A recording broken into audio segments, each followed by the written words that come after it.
करने का विरोध जो है वो देखने को मिल रहा है। एनसीपी सचिव सच्चिदानंद सिंह ने नोटिस भेजा है। पार्टी संविधान के उल्लंघन का आरोप लगाया गया है।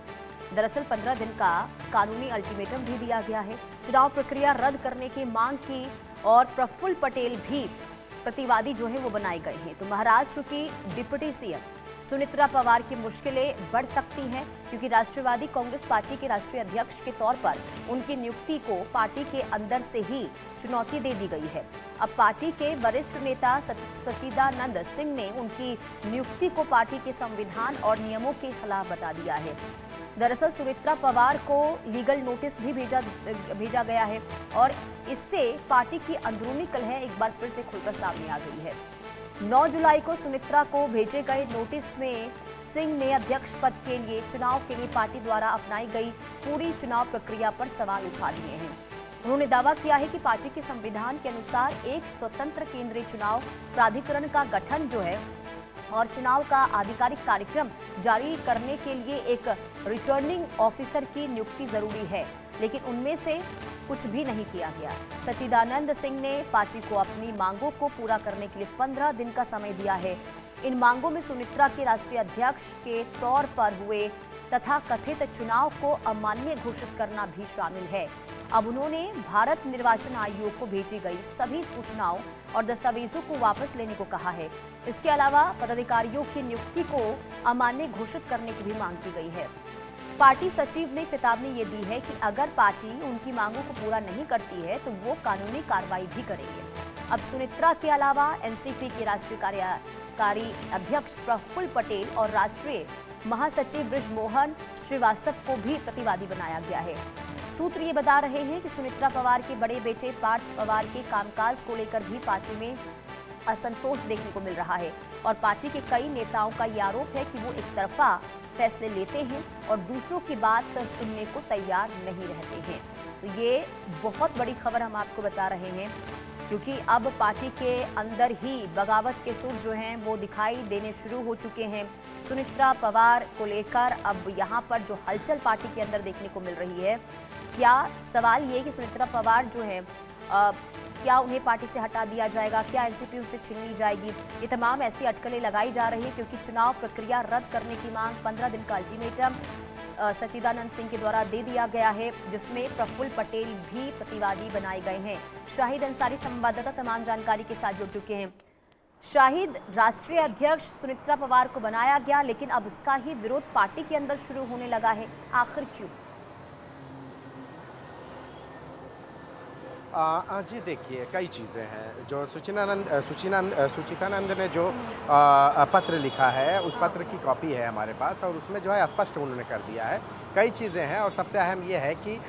जो फैसले हैं, जो चीज़ें हैं, जो बातें हैं, देखिए किसी भी पार्टी में ये तालमेल तभी बनता है जब तक जो है पार्टी के दूसरे लोग जो है उसमें शामिल ना हो। जब शामिल वही उसी जगह पर शामिल होना है जब पार्टी की चीज़ें हैं, तो वहाँ पे लोगों को शामिल किए बिना कोई चीज़ें संभव नहीं है या नियम के अनुसार भी वो नहीं कर सकते।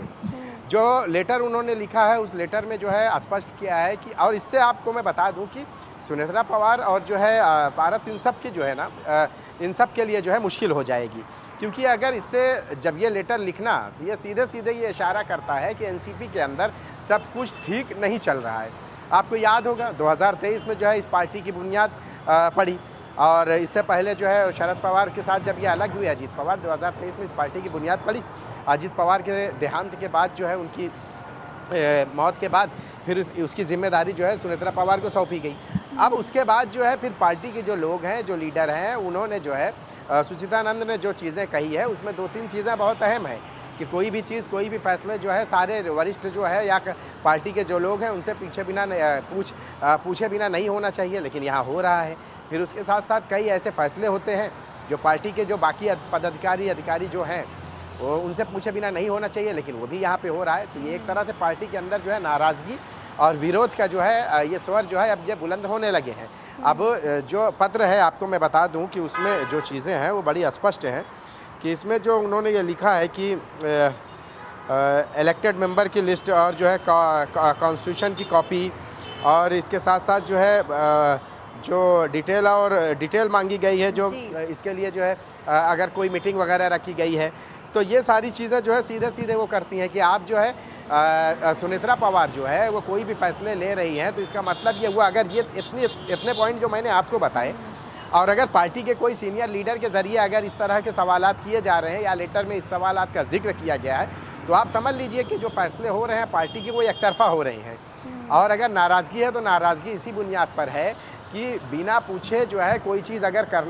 की जा रही है तो वो जो पार्टी के जो नियम कायदे या जो संविधान बने हैं उसके विपरीत है। तो इसको लेकर जो है नाराज़गी उन्होंने जताई है और इससे अब ये स्पष्ट हो गया है कि इन दोनों को जो है ना, इन दोनों की जो है कुर्सी खतरे में हो सकती है। तीसरी अहम बात ये है कि अगर इसी तरह से चलता रहा तो एनसीपी का जो है बहुत दिनों जो अजीत पवार की जो गुट है इसकी जो है बहुत ज़्यादा दिनों की मतलब की उम्र हम पार्टी की उम्र बहुत ज़्यादा तय नहीं कर सकते, क्योंकि अगर अभी से ये हाल है महज अजीत पवार के देहांत के इतने समय में ही अगर ये चीज़ें हो रही हैं